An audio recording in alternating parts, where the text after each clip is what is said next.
Hi, this is Russell Johnson. I'm out at Flying Cloud Airport for the Air Expo, and I'm with the Rise Above exhibit, the Tuskegee Airmen, and I'm with Marcia Borgner. Yes. And she is the wife of Dr. Harold Brown. Yes. And tell me about what it's like to be married to Harold, and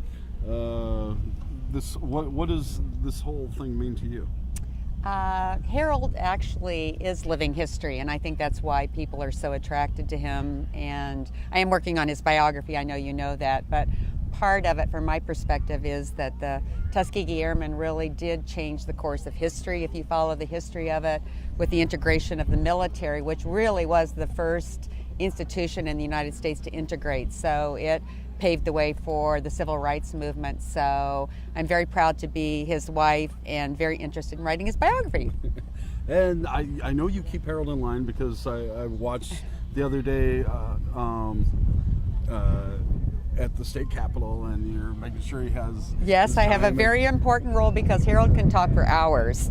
And they had said 30 minutes, and I said that is not going to happen, but they had told me to make sure to let him know when to stop. And we have signals, so my signal is always this. And he wasn't paying attention to me, you saw the other day at the Capitol, because I knew some great he stories. saw me in the background going, stop, stop. But he's got great stories, and I think the people there were enjoying those stories more than probably the commentary from the political people in the crowd. Does he ever surprise you and you're like, I haven't heard that one before? Yes, and that's why his biography is pretty difficult to write, because people of his generation do not emote a lot and they don't share a lot. So in the course of a conversation, since I've been here, I've heard things that I've never heard before. So I'm always listening, always listening. And what do you think of this exhibit?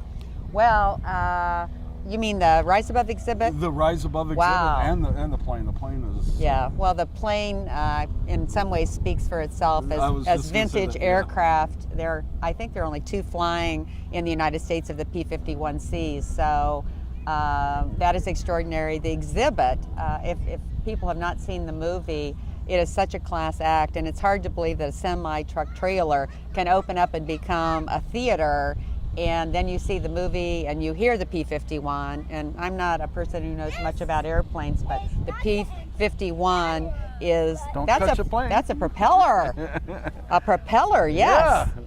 But the P-51, the exhibit is just something else. So in terms of that's okay. The kids are part of it. Yeah, Yep. the kids are part of it. They're learning what propellers are. Yeah. Because there aren't many planes that fly with propellers anymore.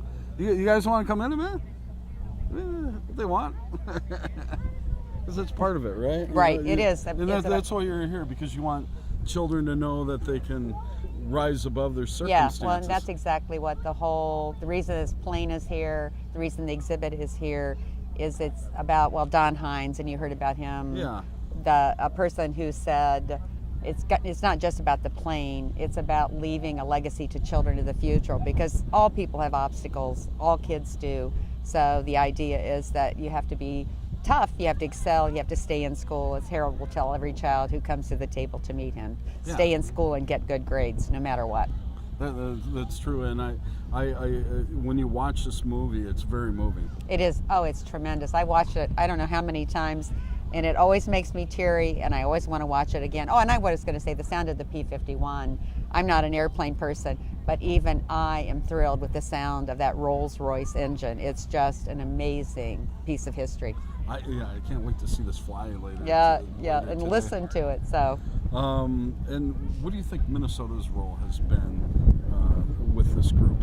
Well, obviously, they were the ones who really got the whole movement going. It started with Don Hines and others with the Commemorative Air Force saying this is something we want to do, and the movie really illustrates that. And then, of course, Don Hines lost his life in the first plane, and I think the most remarkable thing in a way is that it was rebuilt.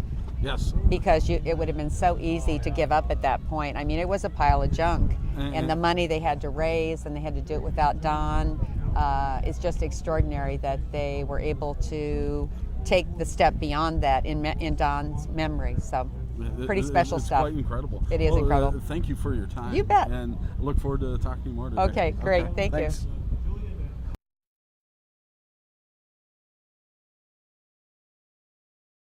All right, sir. Okay. Yeah. May I get a picture with you?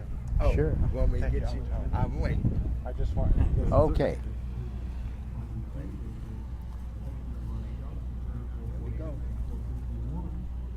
Thank you, sir. Okay. Dr. Brown, good to